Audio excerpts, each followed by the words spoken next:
la scadenza, mi va a capitare. C'è un bando nazionale dell'INAIL per incentivare le imprese ad investire, per migliorare, per rendere più sicuro il posto di lavoro. Sì, anche per quest'anno l'INAIL ha emesso il bando 2012 perché è stato pubblicato lo scorso anno e consente alle imprese nel corso dei mesi di gennaio, febbraio fino al 14 marzo di partecipare a questo bando per investire nel miglioramento della sicurezza dei lavoratori.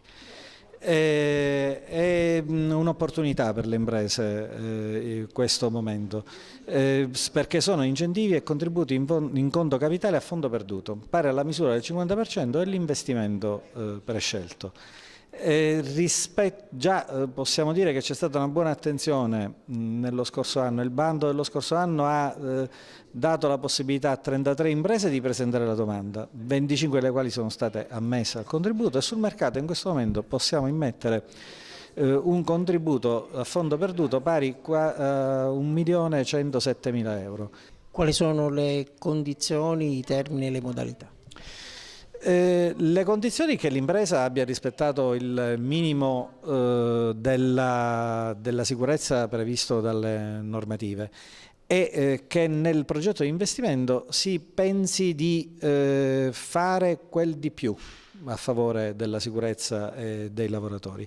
Quindi ci deve essere sempre quel nesso tra progetto di investimento e miglioramento delle condizioni di sicurezza.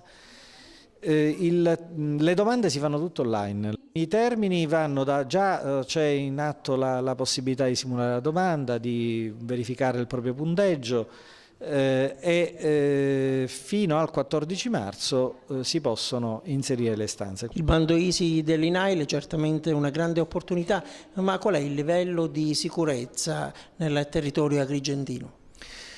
Nel territorio agrigentino nell'anno passato ci sono stati credo 12 infortuni mortali, un numero enorme di infortuni che normalmente in parte non vengono nemmeno denunziati. Di questi buona parte avvengono per problemi legati agli spostamenti, quindi sia interni alle aziende che in itinere nello spostarsi per raggiungere il posto di lavoro.